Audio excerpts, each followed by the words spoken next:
যান্ত্রিকতার ছোঁয়ায় কৃষি এগিয়ে যাচ্ছে, তারই একটি উদাহরণ হচ্ছে এবং তারই একটি নতুন সংযোজন হচ্ছে ড্রায়ার মেশিন, অর্থাৎ ধান শুকানোর যন্ত্র। আমরা যে কৃষক গ্রুপে এই যন্ত্রটি বিতরণ করেছি, সেই কৃষক গ্রুপের যিনি প্রতিনিধি আছেন তার সঙ্গে কথা বলতে যাচ্ছি। আমরা পরিচয় করে দিচ্ছি মোহাম্মদ মোস্তাফিজুর রহমান, আমাদের এই এখানকার যে ফ্রি প্রকল্পের যে গ্রুপ আছে সেই গ্রুপের সদস্য।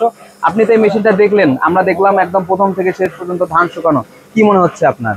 আসলে ভালোই লাগতেছে, কারণ আগেকার সময় আমরা আউশ মৌসুমে নর্মালি ধান চাষ করতাম না, কারণ যখন আমরা ধানটা তোলার সময় আসে, ধানটা তোলার পর দেখা যায় বৃষ্টি বাদল থাকে, তখন আমরা ধানগুলা শুকাইতে পারতাম না।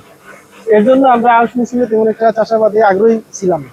এখন এই মেশিনটা আসার পর থেকে আশা করি আমার গ্রুপের সবাই বা আরো যারা কৃষক আছে, আমার এলাকার অন্যান্য কৃষক সবাই আগ্রহী হবে, কারণ আমি নিজে অভিজ্ঞতা নিতেছি এটা থেকে। যেহেতু প্রথম যখনই দেখতেছি মোটামুটি ভালোই চলে আসছি। আজকে আমরা ধানটা শুকাইছি, ধানের মশলাটা মোটামুটি ভালো স্বার্থ আছে, স্যারের সার্বিক সহযোগিতায়, স্যারের তত্ত্বাবধানেই আমরা এই মেশিন নিয়ে কাজটা করছি। তো আলহামদুলিল্লাহ এখন পর্যন্ত ভালোই লাগতেছে। আশা করি আমার গ্রুপের কৃষক এবং আমি সহ আরো অন্যান্য সবাই মিলে আউশ মৌসুমে এরকম ধান উৎপাদনে আরো আগ্রহী হবে। শুধু আউশ না, আউশ আমন আপনারা ধানটা শুকাতে পারবেন। আপনার কি মনে হয় কৃষকরা এটাতে কি আগ্রহী হবে? জি, আশা করি আগ্রহী হবে, বেশি আগ্রহী হবে।